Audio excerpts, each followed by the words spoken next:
Switch slide. Thank you. Across our schools, our work is focused on reaffirming our commitment to ensuring a true sense of belonging for all students and staff. We are strengthening the connection between social emotional learning, SEL, and equity to create more inclusive learning environments. While recognizing SEL as a core component of our MTSS, we are also expanding staff capacity to support student self-regulation, helping students develop the skills and strategies needed to navigate challenges, build resilience, and thrive both academically and socially. Switch. Thank you. This commitment is reflected in our elementary school-wide approach to SEL and student support. So what you will see in here in our schools. At Butler, all students participate in the second step curriculum, and our school counselor provides classroom lessons, including lessons in zones of regulation across all grade levels. We foster inclusive learning environments through consistent routines, clear expectations, positive behavior supports, and calming spaces in every classroom. Our mental health team and instructional support team collaborate to provide Tier 1 and Tier 2 supports, including lunch fund groups, counselor consultations, systems such as check-in and check-out with the counselor that help students build social emotional skills and self-regulation strategies. We also emphasize asset-based practices and a growth mindset, encouraging students to recognize their strengths and persevere through challenges. Through collaboration, professional learning, shared experience, staff work to ensure every student feels supported, included, and successful. Now, Jennifer, speak about goal 3. Great. Hi, everyone. My name is Jennifer LaMontagne. I'm the principal at Winbrook. So I'm excited to share our goal 3, which is family and community communication to support student learning. And this goal emphasizes the importance of collaboration between the schools and the families and reflects on how the work across all of our elementary schools is interconnected. Next slide. So our commitment to fostering school partnerships is rooted in research that really shows that these partnerships positively impact student achievement, engagement, and a sense of belonging. We focus on building authentic relationships with families, expanding across the resources through translation and interpretation services, and thoughtfully responding to family feedback to better support our students. Next slide. And so families will see this commitment reflected in the consistent use of tools such as Lexicate and talking points. These tools support reciprocal and accessible communication by helping families access information, ask questions, share perspectives, and engage fully in their child's educational experience across all of our schools. Across each of our schools, we are also focused on building meaningful connections with all families, listening to and acting upon family voice, and creating school environments that reflect the diversity of our individual communities. At Winbrook, I have 2 examples that I'd like to highlight. So I will be speaking about our Family Welcoming Committee and our annual Multicultural Night. Through a partnership with our school advisory council and our PTA, we set up a welcoming committee to help new families feel welcome as they enter the Winbrook School. This is something that didn't exist, but we're excited to kick off for next year. This will help them to really strengthen the relationships and to foster a sense of belonging at Winbrook. Our Multicultural Night celebrates the cultures, traditions, and experiences of our families through exhibits, performances, food, and activities. We just kicked that off a few weeks ago, and it was amazing. The event creates opportunities for connection while helping ensure that students and families see themselves reflected within the school community. Next slide. So as you listened to each of us this evening, you heard examples of different areas of focus across our elementary schools. Wellington highlighted support for multilingual learners in curriculum implementation. Burbank shared how collaborative data teams use student data to enhance their instruction. Butler focused on social emotional well-being, belonging, and engagement.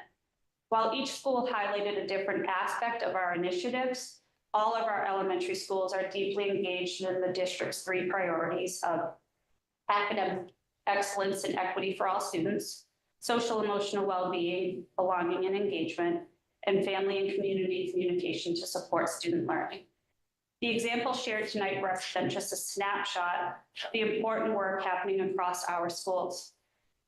Whether we are strengthening instruction, supporting students' well-being, or building meaningful partnerships with families, we're working toward the same goal, ensuring that every student feels supported, challenged, connected, and successful. So we'd like to thank each of you for your partnership and support. Together, we truly believe that we can make our schools welcoming, inclusive, and vibrant communities for all students and families. Thank you. That was like such a good timely, like, you know, very efficient. Thank you very much. And thank you all for being here. And also, just so you know, we all did receive your individual school improvement plans also. So we've had an opportunity to look through those. So I will open it up to school committee members if anyone has questions either about individual plans or would like to make a comment or ask a question about the presentation. It's the time. Just raise your hand. Matt. Thanks for this great presentation and for all you do for our students. I thought the examples you gave about what things look like in the schools were just very helpful to move past what are sometimes kind of vague terms in education that's hard to know what it looks like on the ground. So that was really welcome. And I'll just follow up on one of those around the use of data. I just would love to hear a bit more of that richness of what's happening in schools, in particular, any distinctions, if they exist, between kind of higher level team meetings that may be about MTS kind of target and placement versus individual classroom teachers on a more regular basis using data inside of their class to tailor or differentiate their instruction. So I'll open it up to everyone. Yeah. Do you want to? Okay. Oh, okay. So yes, I mean, it's a lot. We have a lot that teachers are constantly assessing and evaluating and looking at their individual students and the students' progress. So it's a lot of work.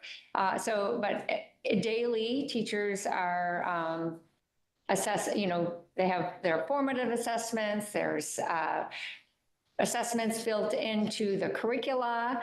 There's teacher observation. We have our district-wide assessments for literacy and math. So it's a compilation of everything, and they all, we have to put it all together. The data team meetings, really, we have our reading specialists, our literacy specialists, and we have our math specialists and the classroom teachers and mental health team. So we take all of the data we have and then look at it as a team. So the grade level team will look together and see where the greatest needs are. There'll be themes. We look for the themes, and then we will really look at specific individual needs. So do you want to? I can if you want. So specifically, after we look at that information, the way that we're looking at that at Winbrook is we are working to create our win groups within the classroom. So we have set blocks of time within the classrooms. And then at our data team meetings, we are deciding the goals for each of those groups. Mm-hmm. So whether that be with the math specialist, the reading specialist, the classroom teacher, or other teachers within the building. And even within grade levels, we are sharing kids across classrooms. So we're working on specific skills. Something that we've tried to get better at this year is really how we're documenting what we're doing and the attendance that we're taking for each of those services that we're providing those students, so that we're really tracking the data to see if students are making growth or if they were absent, so many times out of that block of time that we were working, the intervention period. So, that's just a little bit about how it feeds from the bigger group into the smaller group, and then adjusting the goals as we're moving forward. I know that as a team, collectively, we've worked with the math and reading specialists to we're going to be setting better criteria of how we're identifying students in the future to make sure that we're having an equitable experience for students across the district. And a way to keep track of that data. So that, because everyone's kind of got different systems for doing that, and students going through the instructional support process or at these data meetings, and how are we tracking that data so that not only if you go from one school to the next, but going vertically and then going vertically through the district. So I think it's, that's something we're working on, I know, as a district. And another big focus, I know, just speaking for Winbrook, collectively, we've been really focusing on the shared responsibility and looking at students specifically as our students and not like your students. So just how we work together to make sure that we're supporting them in the best way that we can. Yes. Thank you for being here. It's great to hear all of you talk about the plan for next year and the plan to improve. As we finally have our contract ratified, that you are going to be getting the kids for an extra 15 minutes every day. What's your plan on making sure that we can take advantage of the time together to benefit our students? We are literally in the process of doing that. So making the elementary schedule is a massive undertaking that we talk about 1,000 times a day, together with colleagues throughout the district. So we are in the process. So the schedule is very purposeful. Actually, it connects really well with data because we want to maximize our time so that, the time is still limited. And so that we're working smarter, we're working harder, not more, right? And so we really work together to the first step is to look at our specialist schedule, which our children go to every day. It also provides our teachers with their preps. And then to think really strategically how to build a schedule that really works best for educators and for kids, which means we have to think about, if you're 5 years old, it's really not great to do math at 2:15 in the afternoon, right? So we have to have those conversations. At the same time, it might not be great to have PE at 2:15 in the afternoon if you're 5 years old also. So we think a lot about the curricula that we have, how to fit that into the academic blocks that we have, how to fit in those win periods that Jennifer was talking about so that we can give direct instruction when kids are ready to hear it, when teachers are available to give it, and how to make sure we're using our time well. Also, our children are very little. They can only sit still for so long. So we're also really strategic of when they need recess, when they need to get up and move, and how to design our schedules that really feels developmentally appropriate for our really little kids. And we are thrilled to have the extra time because it will give us a little more flexibility when we have long academic blocks to fit them all in.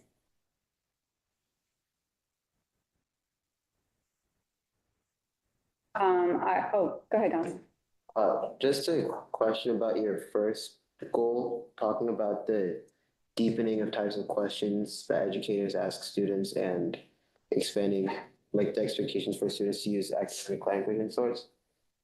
I don't want to sound like too negative, but is this something that you're confident that your students, especially at like a younger age, can like reciprocate and like respond to? Yes, they're incredible. Our kids are. That's good to know. When you sit in the classrooms and you watch them and you hear what comes out of these young children's mouths, they blow us away every single day. It's incredible. So it doesn't look the same in high school as it does here. You see it in high school. It's still deep and robust. It just looks different and appropriate, like developmentally appropriate. Yeah. And just speaking long term and like as elementary students get into high school, you guys think this will be a great long term effect for students going into high school in terms of like speaking? And I don't know. Absolutely. I think a lot of it, just to thank, some of the with some of the curriculum adoptions over the past year, I think we're seeing kindergarten classrooms, kids, at this, so to be developmentally appropriate, not answering,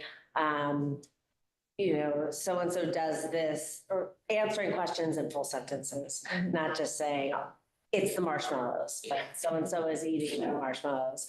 And I think those types of things and building that kind of the critical thinking skills, the ability to answer these kinds of questions. And what if our teachers and our educators are asking questions that are getting kids to think, that continues to move up the grades. Sorry, I didn't So I think the way that the new curricula is structured allows every student to have a voice, and to enter or to have those entry points at the levels that they are, but everyone is contributing to the conversation and contributing their ideas and building upon one another's ideas. And it's just been fabulous to see. You're not just calling on the kids who are always raising their hands. There's really built-in opportunities for all students to be engaged in working together and contributing. And they're learning that everyone's ideas are important. Yeah. Yes. And they're learning to collaborate, which is such an important life skill going forward forever. Right. Yeah. Thank you. Is this something that's also being looked into at the middle school and high school levels, or is it just, are you focusing on elementary first? Nope, so we had the high school improvement plan present, and then the middle school, and then the Q, and now we have our elementary schools. So next year you'll get to see that progression as well over the time. And every school also has their advisory council on which at least 2 students sit on those also. So you could find out who your students are in your school, who sits on that at the high school. The other thing to note is there's a reference to the VOD here. These goals, the one thing this year that we've started to do, I'd seen our principals have started to do is, how the vision of the graduate was established, right? With those competencies.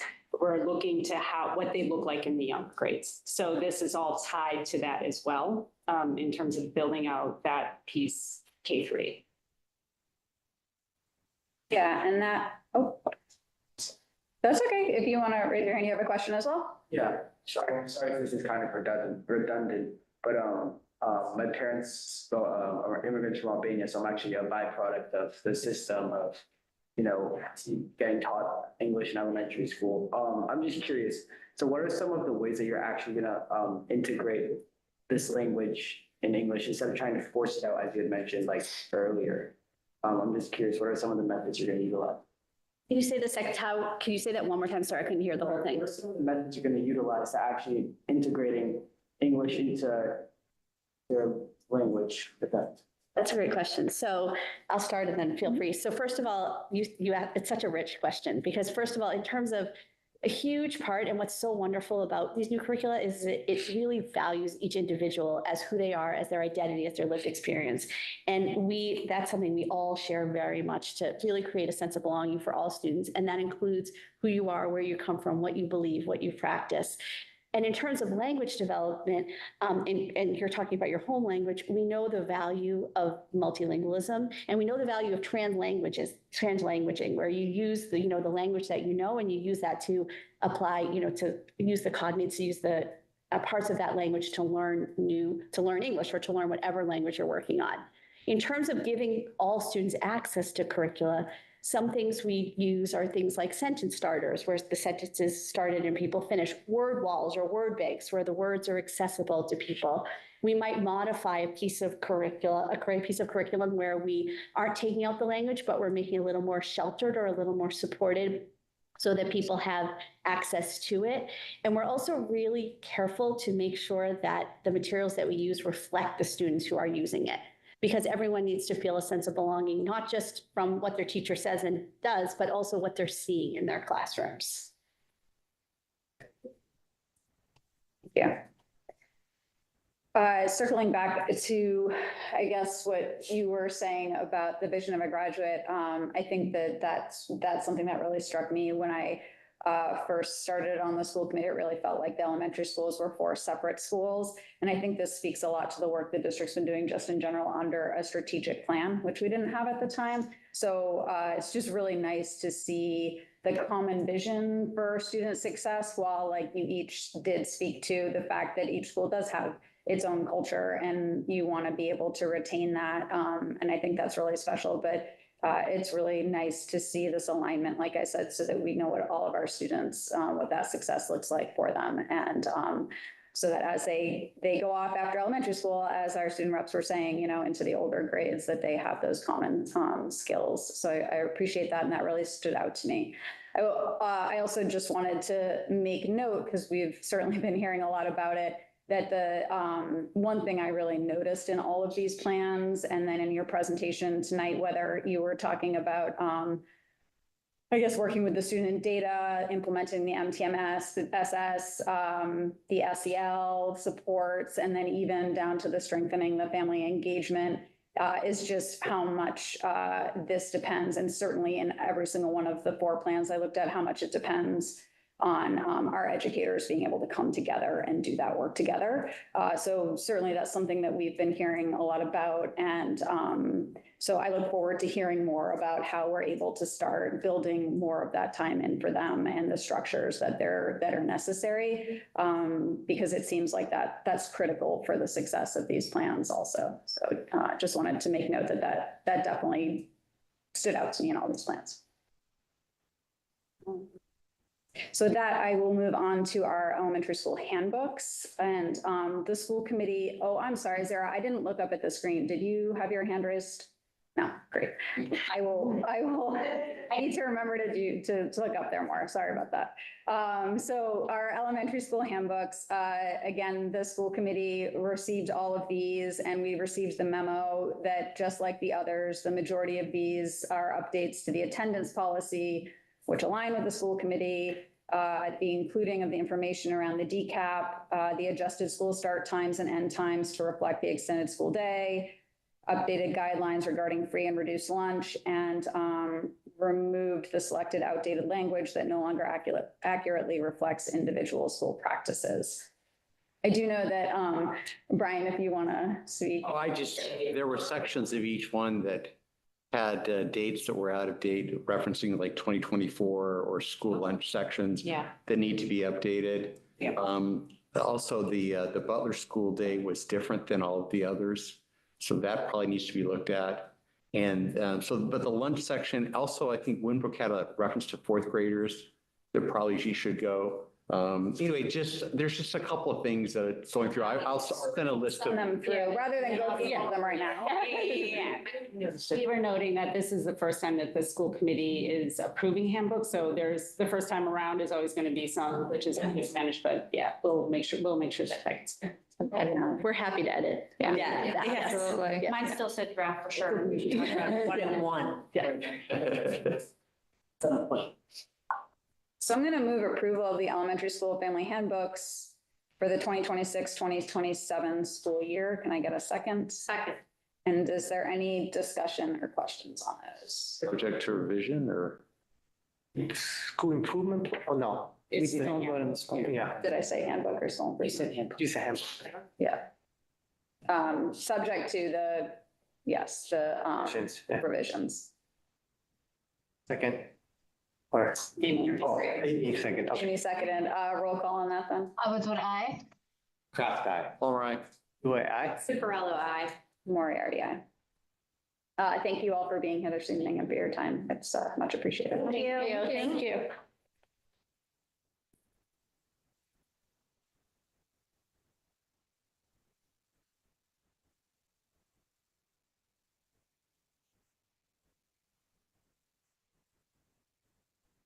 Oh, Mr. Blazin, how are you? Well, I was nervous when I saw the agenda and I saw the elementary school improvements. I thought I was going to get sidelined here for a second. I thank you for joining us this evening. It's been a long year since we've seen you, and for a lot of work to be done, and we did receive your memo. So I will turn it over to you and Jill. Great. So just wanted to preface this by saying Dave is here to give the general updates to what's happening with the schools, and then there are some specific capital projects that we're doing, so you take it away. Sure. So, good evening, everyone. Dave Blazon, Director of Facilities for Belmont. Usually I'm here in the fall with a very robust report of things we did. This report is a little bit less robust because school year is going on. Access to the schools and classrooms is much limited, so we're only able to do what we can. But you know, we did finish up tallies on work orders. I know it was a graph. It was probably a little bit too small. Just some highlights that during the year of 2025, the calendar year, we had 2,540 tickets created, and we completed 2,469. So I thought that was a pretty impressive number with a fairly limited staff. You know, they range from HVAC, plumbing, carpentry, electrical, you name it. You know, the superintendent asked me not to go long-winded tonight. Yeah. So I'm just going to highlight, I know you saw the report. I just want to touch upon some of the capital projects that are going to be going on this summer. One being a PA and clock system at the Burbank School. The Butler School, we're going to be addressing some building envelope repairs. This has been in the making for a while. We were hoping to do that simultaneously to the slate roof, but two different contractors weren't going to play nice in the sandbox, so we decided to separate the two projects. We're going to be installing an air source heat pump in the gym, which will be an air-conditioned gym. Rest of the school is not air-conditioned, but it will provide some type of oasis, you know, should there be a, you know, difficult day with some heat in the schools. This gym will be air-conditioned after this project. Also energy efficient as well. We won't be using a gas-fired system. The air source heat pumps at the Chenery School is going to be a very big project for us this summer. We're lifting 18 brand new air source heat pumps to the roof. There's a lot of adaptation on the roof with brand new curbs and ductwork and whatnot. That's also going to improve the condition of the school where the humidity levels should reduce, because by changing all the units where there used to be just 9 air conditioning and just 9 air and heating, they're going to be all air conditioning units that will treat the open spaces always, auditorium, cafeteria, gym, and all that. So it's going to be a much better environment. Classrooms are not included because we would have had to close the school for about 2 years, rip out all the systems, repipe the building. But this is the best, you know, best we can do with the existing conditions. We're also working with the MSBA. We just hired an OPM and a architect to look at a schematic design for the roof for 2027. And that will be coming up in the fall town meeting once we have better numbers and design. Wellington, we're going to have to replace the hot water heater. It's on its last legs. But when they built the building, they built it around the hot water system. So we really have to remove cement wall, CMU block walls, extract the old system and build a whole new system in place just to do that. Puzzle me, but and Winbrook, we're going to be replacing a lot of interior doors that are starting to split and fall apart throughout the school. So those are just some quick highlights. Happy to answer any questions anyone might have. Facilities. So you mentioned quickly, and thanks for this, by the way, that not every space is air conditioned. And we heard a little bit about that, you know, during that hot day. And luckily, we don't have too many of those while school is still in session. But I was just wondering if you could talk about mitigation measures that we use in the buildings, you know, for days that are just super hot, because I know that this is something that parents ask us about, and kind of what the facilities role is and trying to make sure our students are not like overwhelmed by. Sure. Each school is unique in its own way. Each school has sort of come up with their own ideas of how we want to mitigate these situations. So if you look at the Butler has these industrial fans that are actually screwed to the wall. They're a little bit loud, but they push a lot of air. We also put window film on the west-facing walls to help limit the amount of solar gain into those buildings. If you look at the Winbrook School, the PTA gave us about $120,000 2 years ago, and we put paddle fans throughout the school. And so that, gets the air moving, helps, fresh air move and not that stagnant, heat, unfortunately. The Burbank's a tough school. The Burbank, I'm sure, is, on the top list of a lot of complaints on that third floor. There's not much we can do. We rewired some electrical outlets up there. We bring industrial coolers up there. We have like 5 classrooms up there, and I only have 2 or 3, and I can only, provide so much power to those units without rewiring the whole building. So it provides some type of help, learning to keep the windows closed. Even though it's warm, you want to open the windows, but if you keep the windows open, it's only going to bring warm air into the space. So it's difficult to keep up to that situation. You do have an air-conditioned set of mods over there. I was going to ask about that because it seems those are not being used. They've been offered, so it's more, Oh, but teachers have the option. Oh, teachers have okay, well, that's a good thing to know, I think, because people ask about that. Okay, so if a teacher wants to relocate for a really hot day, you can go to it's kind of disruptive to move all your stuff, but you can move to a NBC modular. Okay, not a terrible option. Wellington's not bad. They have a conditioned space. It's not air conditioned, but it's a controlled conditioned space. So, so that's a fairly new building. Chenery, we talked about a little bit, in the high school. So, they all have their own little different, Well, I'm sure the district will let us know if there are things that we can talk about when we build our budget in subsequent years. No promise that we have them, but that we have funding for that. But I think, people are concerned because we're seeing kind of a shift in what the temperatures look like. Although I can't really say that's true today, or if it's going to be, but certainly not this weekend. That we may have more hot days while school's in session, either on the front end of the year or the back end of the year. And if there are things that occur to you, I'm sure that you'll share them with Jill, and we can think about how we can make things as comfortable as possible for our students and our educators. Sure, absolutely. Yeah. Do those, I don't see that happening within our budget, but capital has money.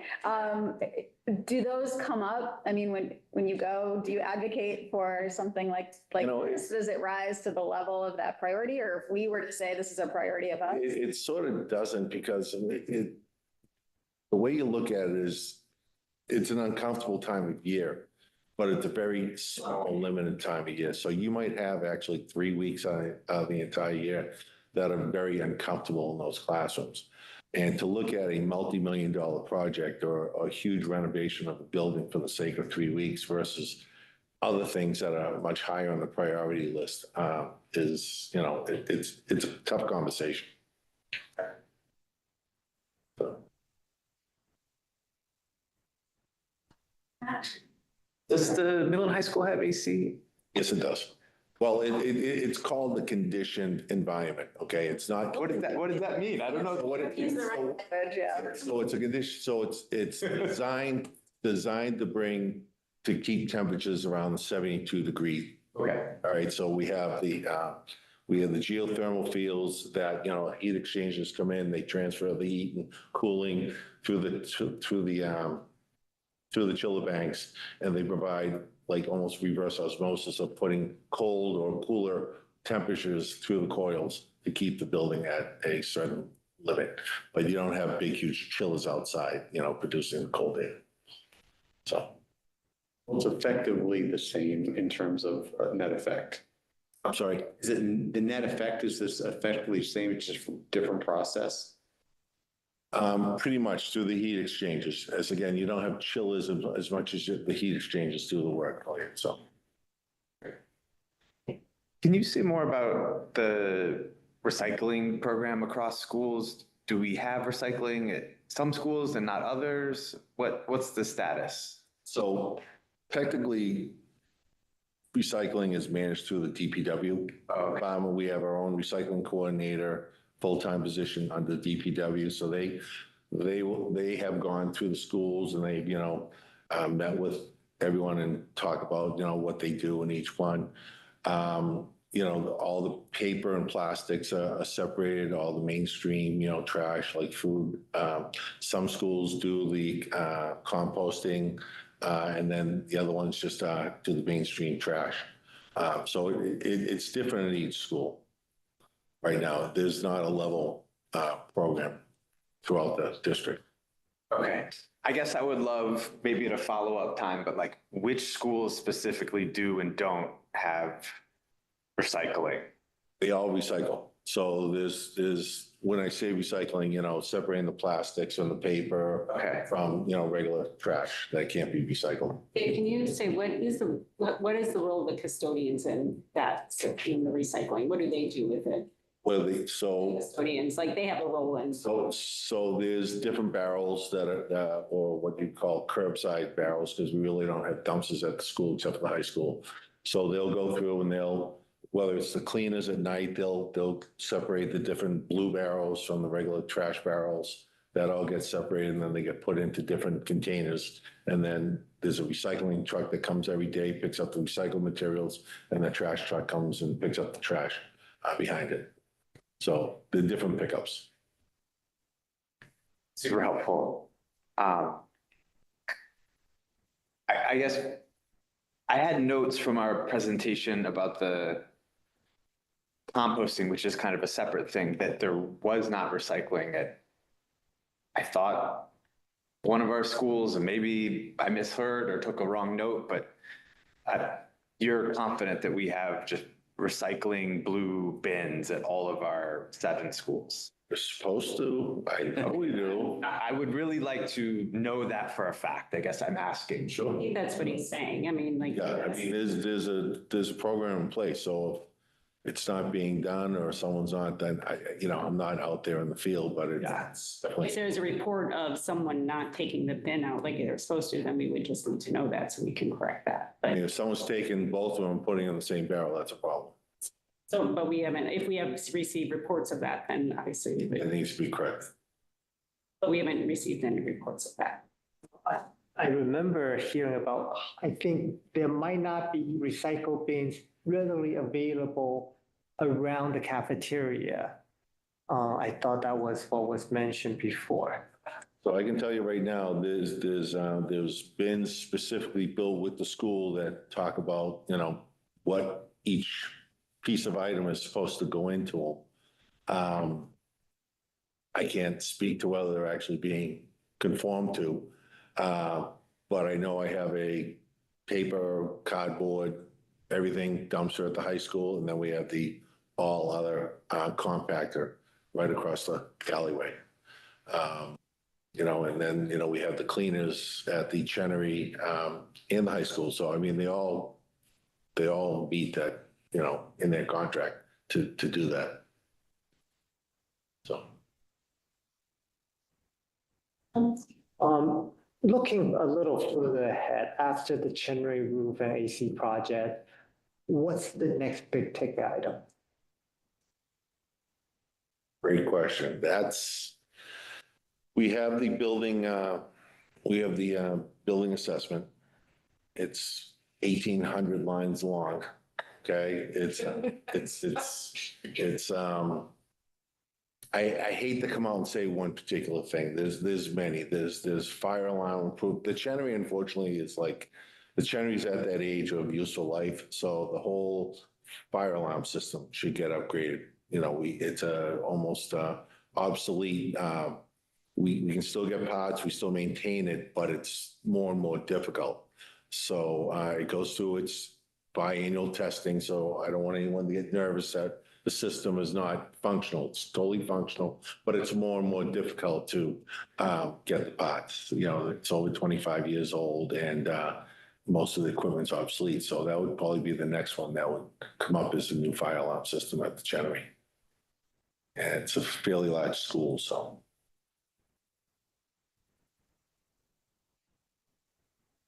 I think the roof replacement is still kind of in the works, but I was just curious if you expect there to be a type of roof that would be more reflective of sunlight to kind of minimize heat absorption, or any type of light colored paint they use or something along those lines, or if you know.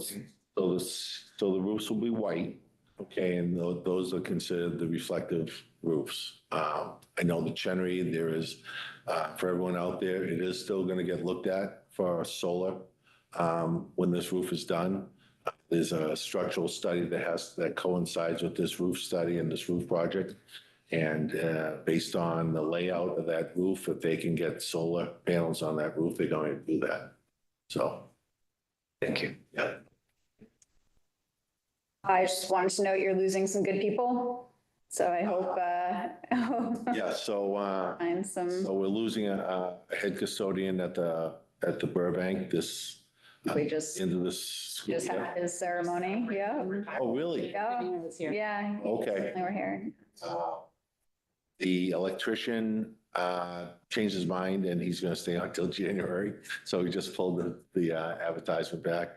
And the custodian for many years there, his name for public record, but he's going to be leaving in January and he'll be sorely missed. Yeah. Okay. And then I lost a manager last fall to one of the towns in the Merrimack Valley, but I was able to hire a deputy director, which is a huge help for me, being able to be boots on the ground and have management expertise and all that to manage things while I'm stuck in the office. So, but we'll be replacing that. Big help. Yeah, Been here for a couple months now. exactly. So. Can I ask a super nuanced question? So I was in the kitchen delivering lunch for Teacher Appreciation Week, and one of the teachers there at the middle high school had said that something about the personal appliances, and then you noted it in your memo. So I'm going to take the advantage of being able to ask the question, why can't they have personal appliances? So I won't quote the energy policy, but it is, the school was not designed to have all these personal plug loads. Okay. And it's getting worse and worse. I have pictures of classroom of a room that would have a microwave, a TV, a microwave, a radio, a lamp, a coffee maker, a hot pot. It was literally about 8 different home brought in devices. Yeah, I think I'm more asking because I don't know. It's just my own lack of knowledge in this. What is the detriment of that, I guess? Well, it's a personal item that I have no idea if it's safe or not. So the plugs could have frayed to or whatever. Okay. You're drawing electricity from the town, so the electric bills are higher than what they should be. They provide heat, they provide, a nuisance. There's extension cords everywhere. I'm not sure if the circuit load is actually designed for all those, electrical strips and all that. So we've gone through and we've brought in all new coffee pots that are automatically fed to the water line, so you don't have to fill the reservoirs. We're bringing in new refrigerators that have the capacity of putting all the lunches on that floor. We're putting hot pots in, we're putting new microwaves in. So there's no reason to say this doesn't work, I don't like this one. Everything's going to be new. And at the end of the year, I hope the district will support that they all go home with their appliances. Okay, so we're trying to be responsive to the needs and. We're trying to be responsive to the needs and the energy costs. Yeah, all right. Thank you. That's helpful. I appreciate it. Any other questions? John? Talking about electricity, are the students getting a microwave in the cafeteria if they choose to bring their own lunch? There is a microwave, I believe, in the high school over in the corner. There's So one. they do have their, Two right now, I believe. Right. I'm thinking that each lunch period is hundreds of students, and is 2 microwaves sufficient? Yeah. I'll say as a student, like I've seen people wait in lines, but it's not really more than 4 to 5 students at a time.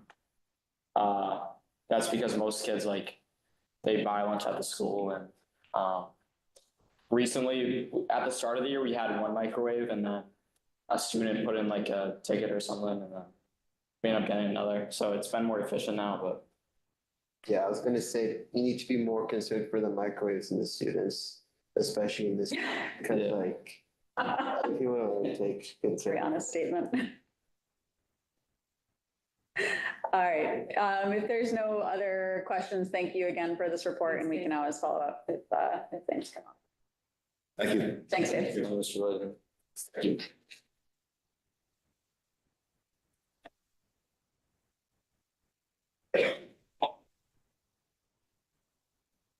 Their sides. Yeah.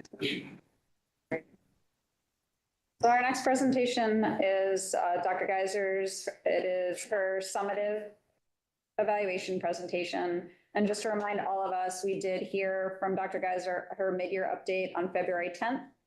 And we've been getting regular update presentations about the progress on the goals of the strategic plan throughout the year, and especially over the last couple of meetings. And for the presentation, I just want to remind everyone that probably more so for people watching, but the superintendent's goals are developed collaboratively with the school committee, and they are guided and grounded in the priorities of our district strategic plan. And so the committee also plays a role in supporting Dr. Geiser's work through our policy, through our budget approvals, and through decisions that we make as well. Following Dr. Geiser's presentation, committee members will have a chance to ask clarifying questions, and then each of us will complete our evaluation rubric. Get it to me by June 8th before noon, please, so that I can then turn it into the final summative evaluation report, which will be provided in public at our next meeting. That is the plan. Any questions or concerns about those dates? Jill did get her report to all of us early, so we've had it. All right, great. I will turn it over to you. Great, thank you. So all of this was in the report, so I will go through very quickly. So the first one was the strategic plan with a focus on the multiple pathways goal as well as a family communication goal. This is just a list of the key accomplishments that we were able to do through this whole process. And then a few key elements that I've identified around these goals. Again, this year, the Strategic Plan Advisory Committee played an important role in moving the strategic plan forward. And for specific to these two goals, the working groups were particularly helpful in gaining traction on those two goals. Those two goals, year one, we had less improvement or less growth on that. So we wanted to make sure we had enough traction with this year, which we did with the working groups. I, along with Dan O'Brien, led the multiple pathways, and then Matt Kosmeskis and Lindsay Rinder led the family communication one. The other thing just to note is the analysis of resources is important. We talk about this through the budget process, so that will always be part of the conversation. The one thing to note with that for the multiple pathways is we did present things to Meg for making the connection with Dave Rogers and Will Brownsberger. And through that presentation of the multiple pathways work, they put a money into the supplemental state budget for FY26 for a coordinator position. Still waiting to hear, but we're hopeful that will be finalized. Next year, we're going to be looking to continue to support the strategic plan overall. The one thing that will be of note for next year is that is in our third year. So we will, with the strategic steering committee, we will identify what the successor plan will look like. So that will be part of next year's work. Goal 2, student learning. Again, these are all of the steps that were taken. A lot of this you saw in the mid-year in February. The new information is from the student learning presentation on March 24th, where we showed a lot of growth by our students who were showing below grade level at the beginning of the year. So that was helpful to see there. Another point to note, another point on this list is the DCAP. We did, that was said in a previous meeting, a whole revamp of the DCAP, which teachers are expected to use in the classrooms. Thank you to Lucia and Darnell for leading that effort. That has been very important. And if you want to look at it, it is on the website. So anyone can see what the DCAP looks like.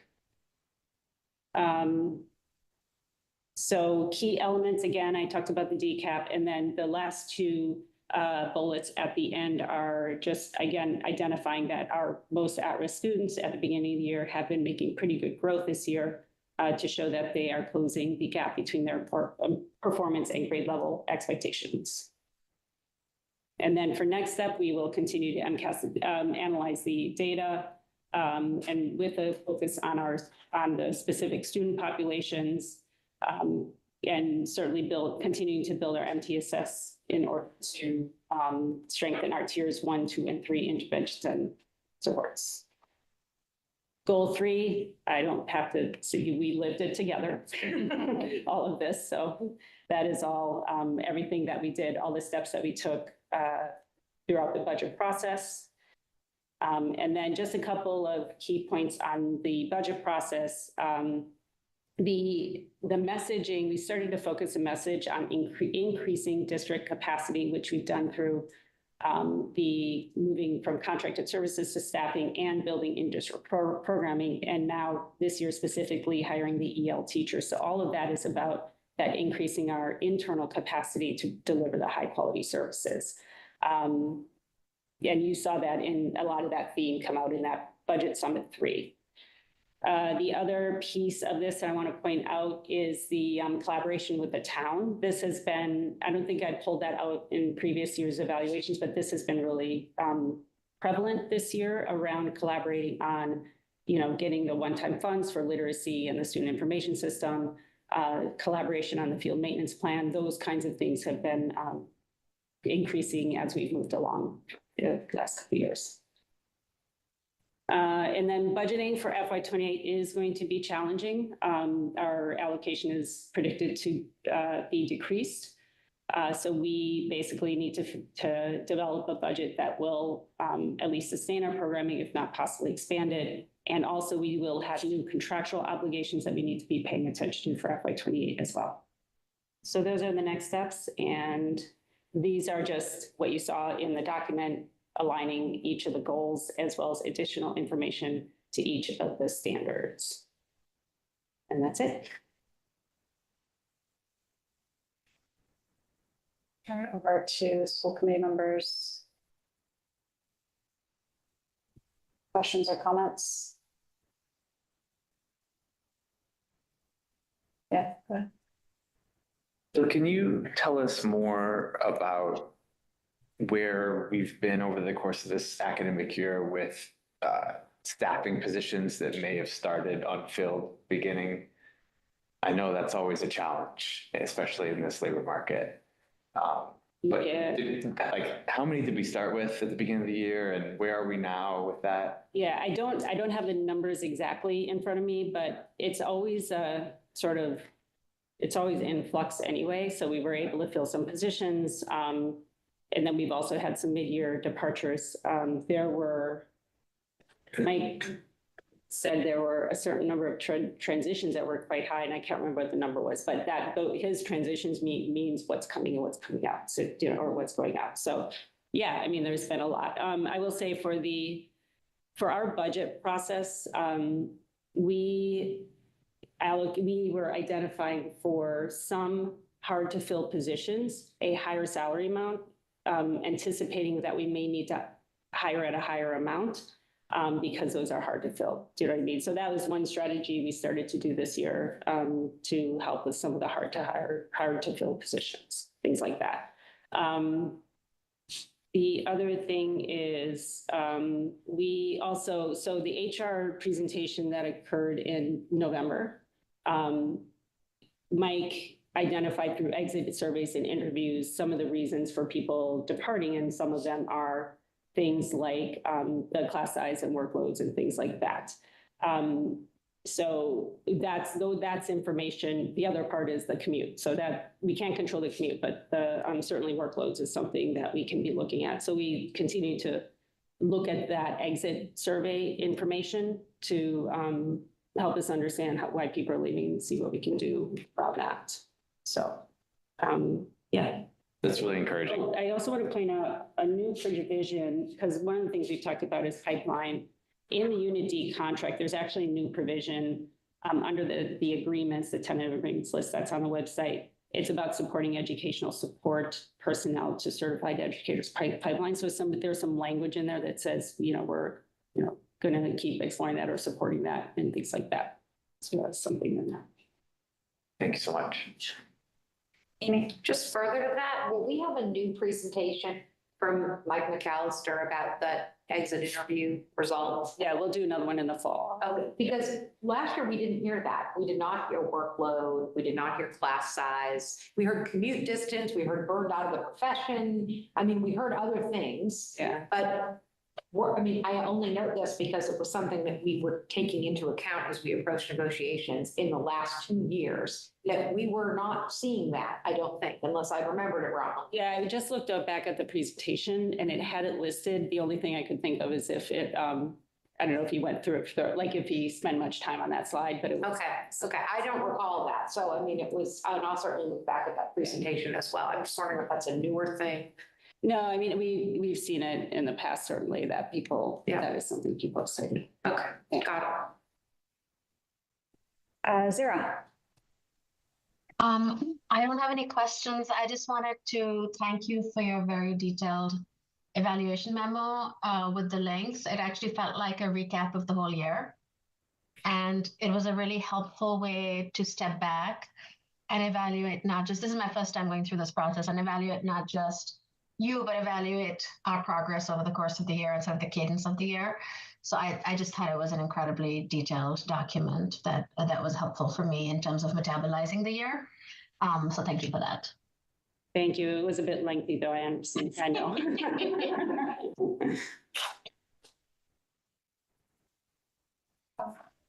Thank you for the report. It's very detailed and I appreciate that on the thoroughness of description of various programs. One of the things that we've been trying to work on is the contract services, trying to bring those in-house. Now that the contract has been ratified, can you elaborate a little more for our community, what we'll be doing to bring that down for next year? So going back to the budget, one part of the budget was to bring in 10 behavior support RBTs is sort of how we're calling them at this point. That means, but that is 4 additional positions and converting 6 professional aid positions to the behavior support position. So it's a net add 4 under that category. We've already started looking at this and planning for it and all that. We need to get the positions up and things like that. So that's really, it's just a matter of now we can move forward with it, with implementing that. Yeah. I'll echo the thanks. This was just great to read and summarize all the work that's been going on. And I think what's really helpful is, the through lines across multiple years where it's building on last year's progress. I wanted to follow up on the comment that you made around our efforts to improve our MTSS programming and the challenges that the financial realities present. I didn't know if you had any broader thoughts about kind of how we navigate that goal with that constraint.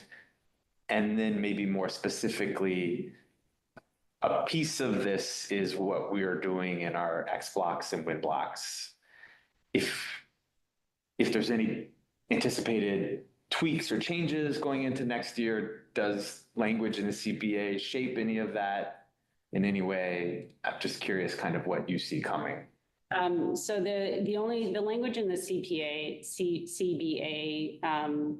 gives a general line of the X block and the win block. So the one big piece of that is that because it does need to count for time on learning, it can't be used for a study hall, for example. Other than that, I think the principals actually gave a pretty good description about the win time so it's like that, right? That's how teachers are using it. We do, the biggest challenge with those kinds of things is always consistency, right? So that's the work of the administrators at the building level to work with teachers on consistent implementation of win blocks and so forth. This goes back to your question about resourcing for MTSS. Our budgets have been focusing on the higher level need through special ed and tier 1 curriculum, right? Those have been our major focus over the past couple of years, right? And we've made a lot of gains in those areas. the tier 2 has been identified as the place where we need to figure out how to bring more into that level. Now, the description that the principals described, or a lot of that, what they were talking about was the tier 2 piece. And we do have coaches and curriculum specialists and, literacy and math specialists that do provide tier 2 interventions at that level. So I think when we talk about tier 2 challenges, it's actually more at the secondary level of the high school. So that's just something that we continue to look like, how can we move some things around? We've been using, as I noted earlier, building, trying to strengthen our in-district capacity through things like reallocations, reductions in some areas, and with the idea that we're funneling resources to the places most in need. I see us tackling this without the revenue that we need, right, to add it in. So I see the strategy continuing to rely on the reallocation strategy to move things around to try to get those resources at that in tier 2 at that level. Thank you. I'm going to ask this in a way. So first of all, looking at this, you should feel very proud of all that's been accomplished. But I am curious, as we look through this and think about completing our reports, is there anything in here that you would say to us, you could have accelerated progress toward that goal more had you had additional resources? Is there anything here that you would like to point out there? I mean, feel free to say all of it. Because some of the resources have been people too. You said that having the people have helped you, whether it's, you mentioned Dan O'Brien, but also your advisory committee. So some of this is people. And it sounds like that has had a tremendous boost toward progress on some of these goals. But is there anything, because I think this is also helpful for us as we look toward next year, about, where investments can have a big impact. So I don't know, is there anything? Yeah, I mean, I think about for the pathways when that coordinator role is really key to making that goal happen, right? What that looks like long-term, I'm just looking into next year. If we're able to bring someone in, that's building the program, then that's going to answer the question, what else we need, right? MTSS tier 2 supports at the high school is definitely something that we need to be looking at more. I know Isaac is doing a lot of work around, again, some reallocations in order to do more of that tier 2 support, right? Which means we're going to, at some point, probably at the beginning of the school year, we are going to come to the committee showing some staffing shifts that we've moved things around and so forth in order to make that happen. So those are two big things that definitely come to mind. Family communication also, it's going well. I don't know, we need to kind of really look at those recommendations and see, I don't have a clarity around if there's anything, whether it's staffing or other resources that we need, but I anticipate there may be something in that area as well. And then our SEL. Yeah, it'll be interesting also with the climate surveys when that gets going, like what that will yield in terms of information to also answer that question. So everything. Thank you. I'll keep that in mind as I read through your report. Anything else before we move on, Brian? Quick question. The transition to the new student information system is supposed to be complete at this point? No. We're getting there. So there's been training that's happened. Our Rediker will expire at the end of July and our Power School starts at the beginning of July. So we'll have 1 month overlap. They have migrated a whole bunch of data already. There's more to do. The one key piece is high school scheduling.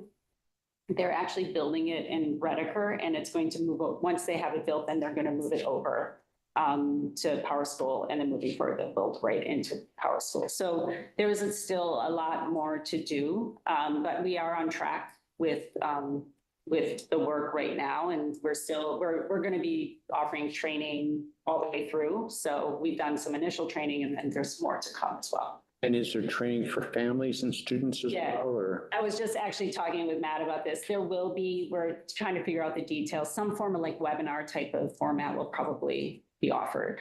Yeah. Okay, great.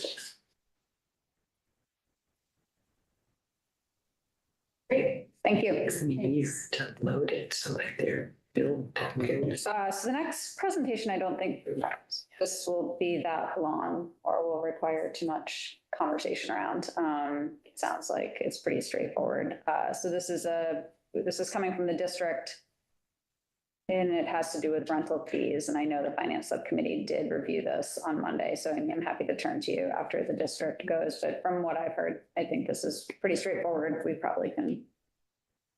Yeah, if it's possible for the committee to, if you're comfortable with voting it tonight, great. Otherwise, we can, if the question is like, is there feedback that we're gonna have to go back and work on?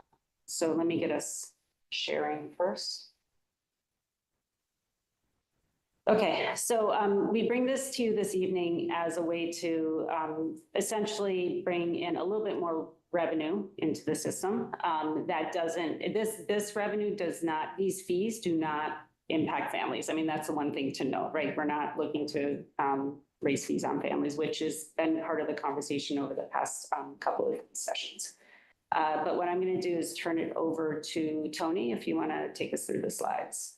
Thank you. So as the committee knows, we implemented a new rental facilities fee schedule in FY25.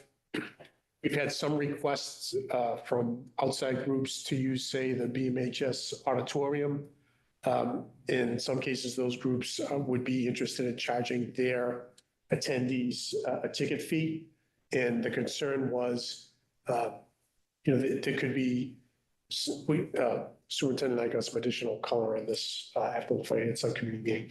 There could be groups inquiring about charging ticket prices in the neighborhood of like $50 a ticket. And you can think of an event of that size that would bring out people and, provide additional wear and tear. The buildings, these are largely outside groups that aren't connected with Belmont or with BPS. And this is a manner for us to participate in that ticket revenue in a way that would make the pricing more competitive. And I say that in terms of competitive, not be under market, that people kind of flood to use the BMHS auditorium and other facilities so that it wouldn't be run down inordinately, and to bolster rental revenue to help replenish and repair and maintain some of these expensive and beautiful new spaces. So one example would be if an outside group would come in and use the BMHS auditorium for a 4-hour event, they would pay a total of about $2,395. There are some assumptions there. So to use the space and immediate detail and custodial detail and equipment fees, we'd actually book probably for 5 hours an hour for setup and an hour for cleanup. That total would be $2,395. Again, it would depend on the particulars, but that's an estimate of what something like that might be. So if we remember that number $2,395, we look at the next page, there are about 700 seats in that auditorium. And let's say a group comes in and charges $10 per ticket. They stand to gross $7,000 in ticket revenue from that. And if you think of that $7,000, they would pay us our $2,395 from that, and they would keep $4,605. And so when you look at the share of that $7,000, the group is keeping almost 2 times the amount that we're receiving for the fees for them using our space. That's kind of one way to look at it. On the next slide. So we're proposing what we're calling a ticket revenue fee. This is for category 2 groups, which in our rental schedule is defined as Belmont for-profit organizations and all our organizations who are outside of Belmont. It's not our partners, and we'll talk about specifically who this does not affect in a moment. So for any group in a category 2 designation, basically we would charge a 10% ticket revenue fee, and that would be calculated by the number of seats in that venue, times what they're charging for a ticket price, take that gross revenue. This fee would be 10% for that. In this example, in the 700 seat auditorium, if a group charged $10 per ticket, they would raise that $7,000. And what this is proposing is charge an additional 10% onto the fees. That would be an additional $700 to BPS for that rate. On the next slide. So that the third line up from the bottom, at $23.95, that was a number we talked about a minute ago. It'd be $700 more, it'd be $3,095 that the district would receive. And all these proceeds go into the building rental revolving account that by law has to be used to maintain the facilities. So if we go to the next slide, we look at sort of the before and after. So currently in that left-hand box, we talk about $7,000 worth of revenue. Currently, the fees would be $23.95 and the group would net $46.05. And on the bottom of that first box, again, that $46.05 represents just under 2/3 of that total revenue. And the district would receive about 1/3 of that.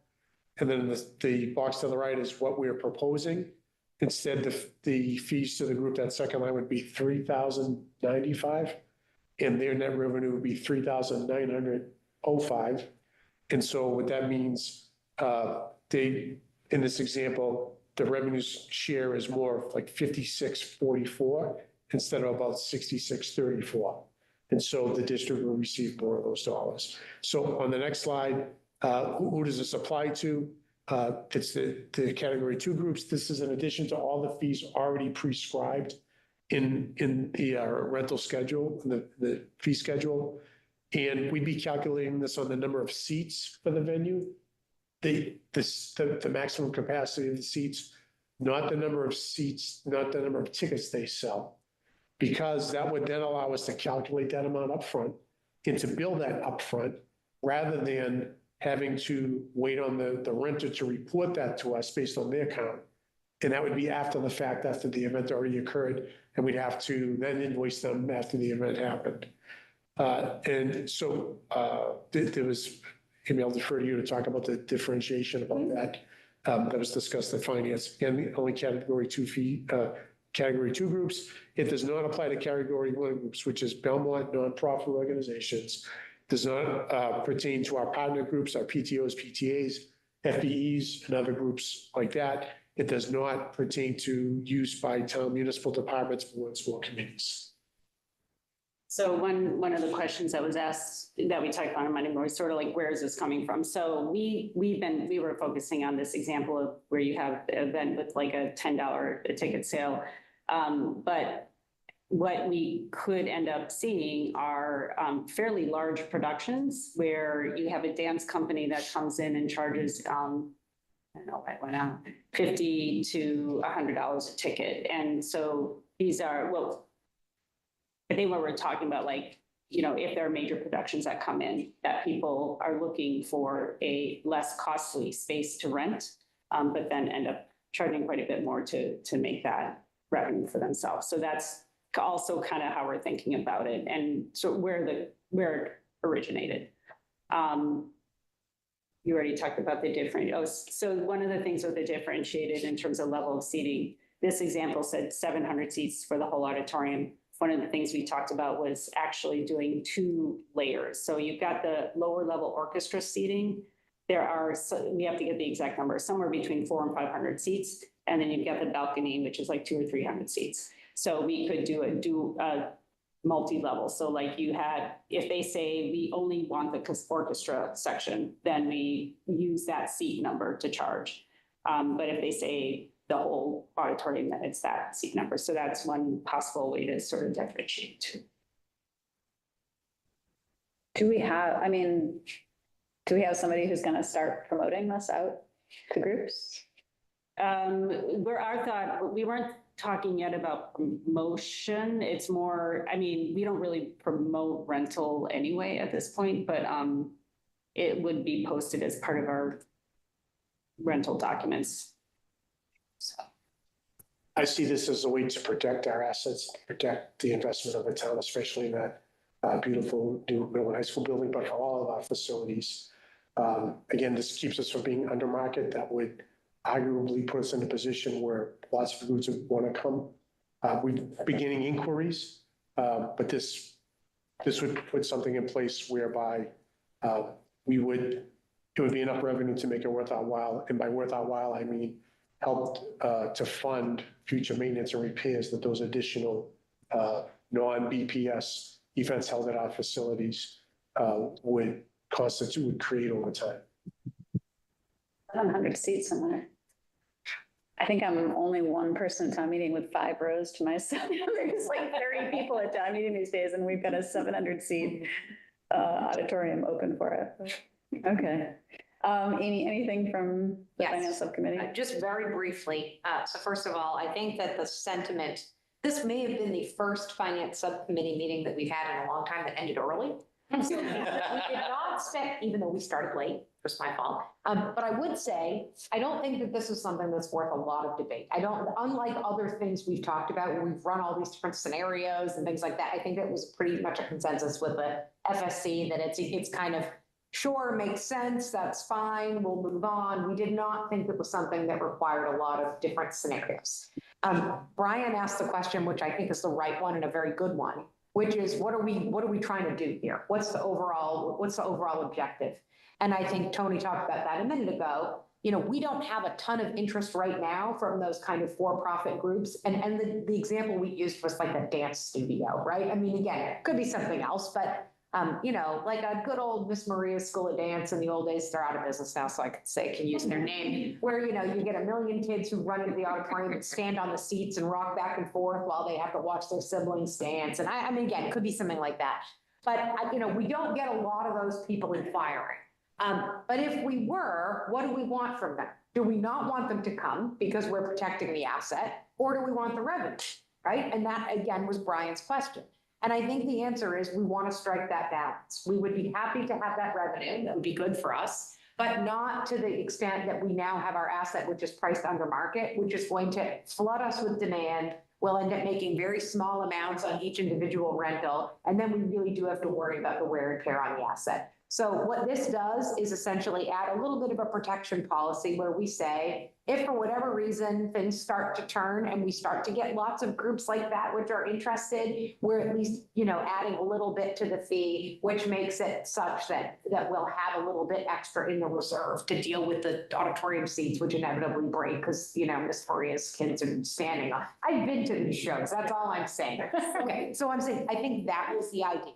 Very important here, which I know you mentioned, is who it applies to, that we're not talking about scouting groups or town groups or those kinds of organizations, because I think what the consensus is that this is a nice asset that's available, and we don't want to make it less accessible to groups like that who need it. But if you have a for-profit group, does this fee make sense? Yes. Were any of us on the FSC so impassioned about it in one direction or another? No, but we thought the district proposed it, doesn't seem terrible, seems reasonable to administer. Sure, we'll give it a try. It's always something we could revisit if we see this later on having either a super chilling effect, so no one ever calls us again, or if it's not enough because we still get the people who are jumping on the chairs and we think we need to up the fee. So I think overall support. But again, you know, we were not really impassioned and felt like it needed to kind of additional work. That's all. I'm going to move approval of the 10% ticket revenue fee for category 2 groups. I will second that. Any discussion? John, you gonna amend mine? Thanks. I'm okay. Roll call. Abbott, aye. Draft aye. All right. You are aye? Zuccarello, aye. Moriarty, aye. Great.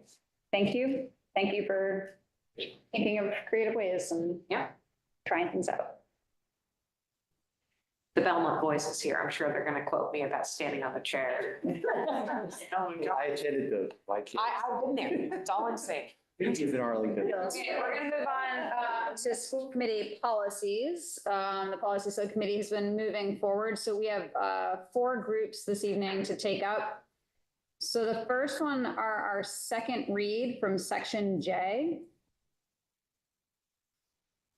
This is JFBB school choice and JKAA, which is the timeout, seclusion, and physical restraint of students. And there was some discussion on these. So Matt, should we just turn it over to Jill to take on that one? The only thing different from on this one from the first read was we added just some language to align with the regulations. So you can see a lot of like CMR type of references, mostly just that, like legal references within the text. So the major changes.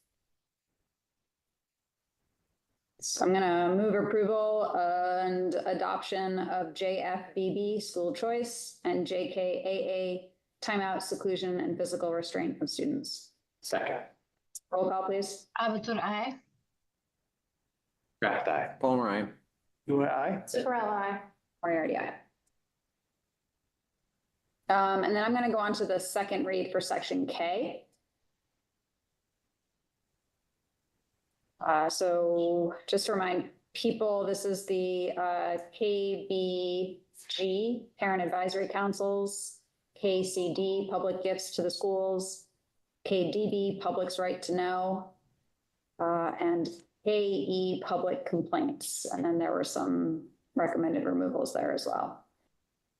Matt or Jill, anything on these for the second reads that you wanted to highlight?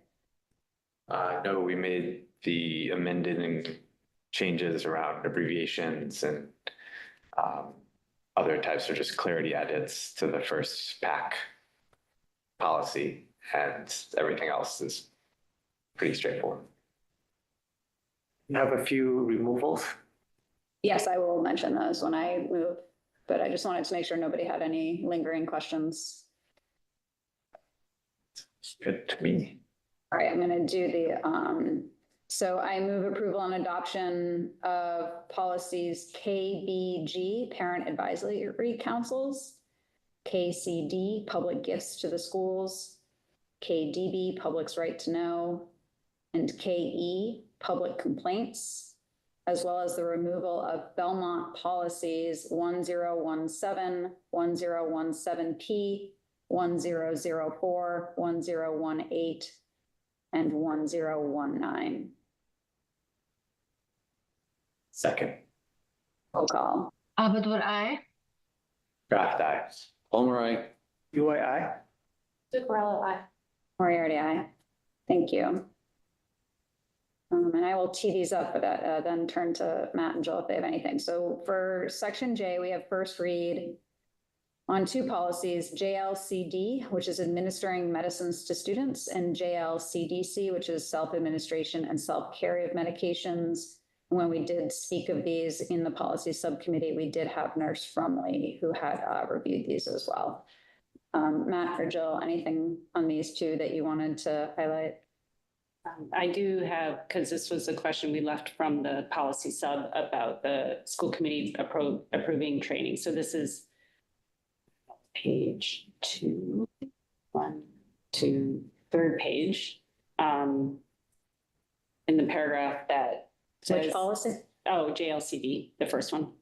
If the school district wishes medical personnel to train non-medical staff in the administration of emergency rescue opioid antagonists, the school committee shall vote to approve such training, and the superintendent ensure personnel have written protocols.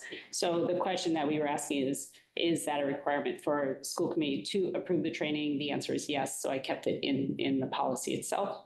It is not an annual approval, so it could be a one-time approval, which we can do at the beginning of next year. So that was the only thing, that was the only note coming out of the policy. So. Okay, good to know.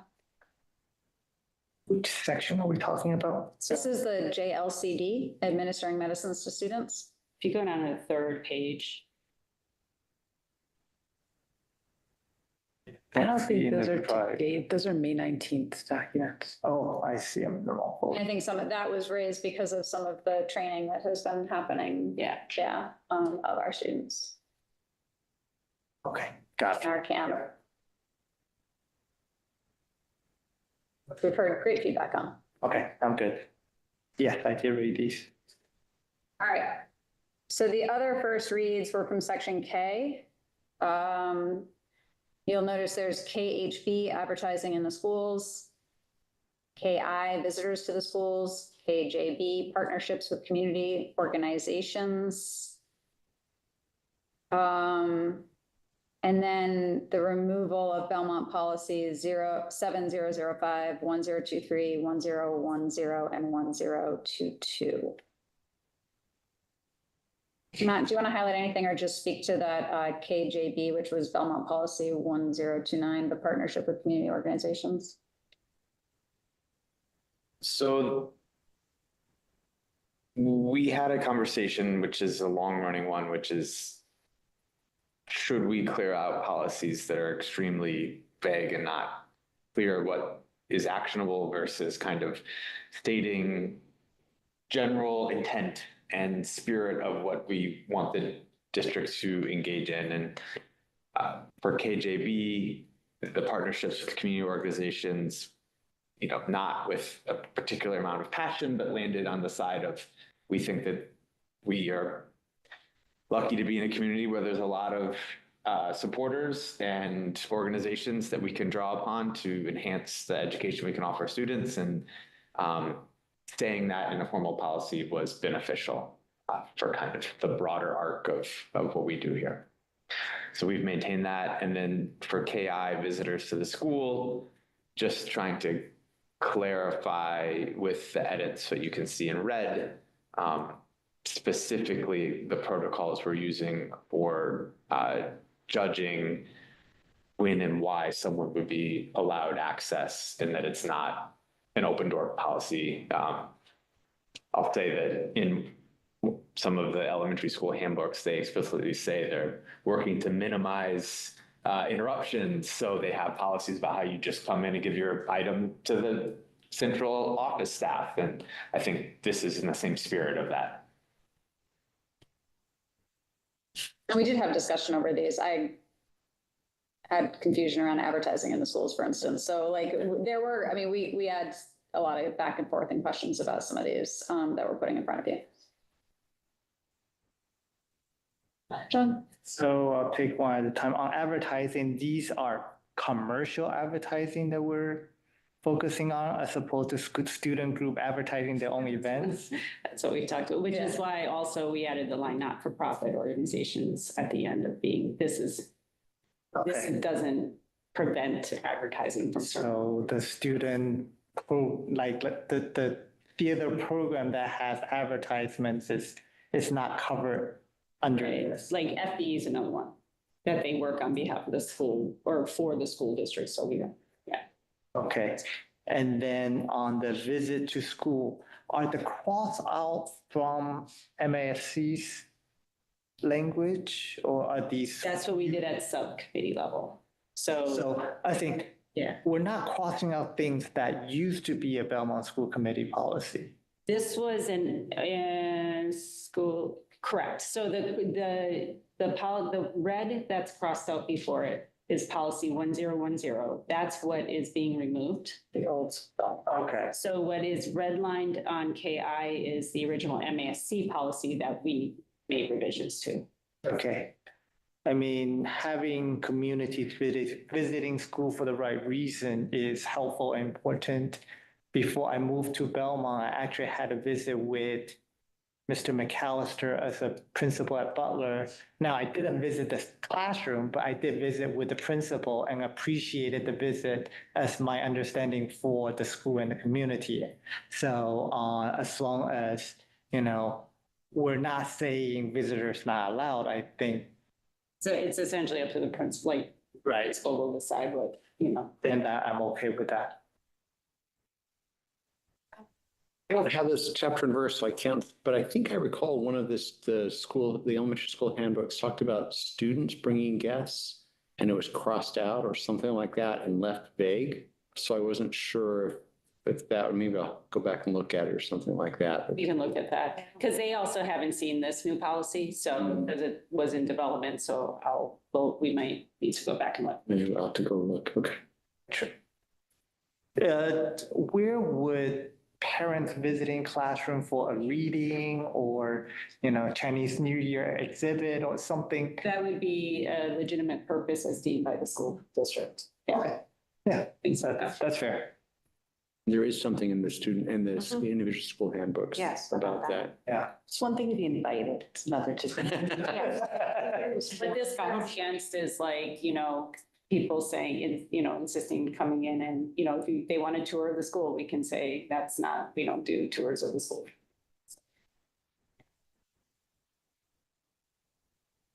Okay, so if there's any other questions or comments about those first read policies, please make sure that you get them to Jill or Matt in a timely manner. We are meeting again as a policy subcommittee on Morning of the 16th. morning of the 16th, so. So, because we're gonna try to get these, back to you for that meeting on the nighttime meeting on the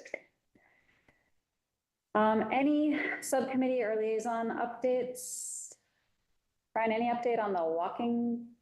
It was postponed because the goal that we were trying to do was not the goal of the walk. So Oh, I okay. mean, just need to reset the goal Okay, and make sure we understand what we're doing. So sounds good. we'll get back to it. Amy? So could I just ask as a question for you? I know you were looking for some feedback on the school start times. And I guess I'm just wondering what the plan is in terms of how that's going to move forward. Is that a this year thing? Is it a next year thing? Is it just wondering what the intended timing is? That we talked about that? If we don't know, that's fine. Yeah, no, that's a helpful question. I just don't know. The subcommittee will meet one more time this academic year, and then we will reconvene in the fall to Okay. continue our work. Okay. And we expect to come back sometime in the fall with a more concrete set of Okay. thoughts. Okay. Got it. With So the potential idea that it would be the 2027 Yes. school Okay. academic year start. So no change to the 26, 27 school year. That is I correct. mean, I can't imagine given the time of year, but I know that people have asked that, so I just wanted to. Yes, I think that right now it's still, it's an exploratory subcommittee, and we still have other stakeholders that we need to Sure. engage with and have conversations with. And we think they- have not brought a specific.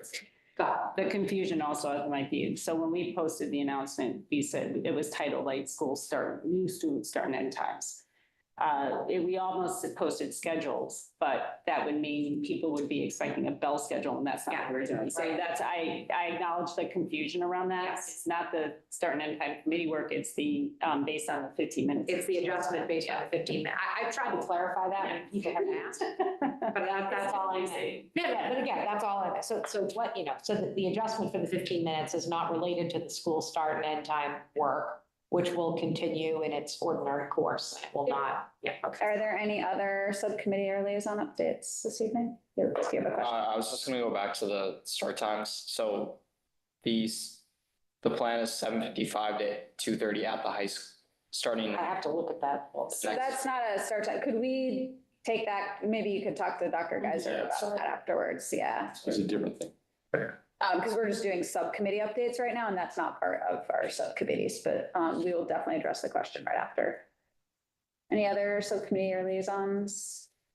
That works. All right, then with nothing else, it is 8:32 PM and I will. Sorry to interrupt, but can I make a suggestion for a future meeting agenda, which is probably for next? Sure, but it won't happen this year. I beat you to it. Could we invite the Director of Public Works or some representative from that department to speak with us? I don't know. I don't have any authority to ask him that. I can see, I can invite him in and see if he'll come and talk about it. Totally.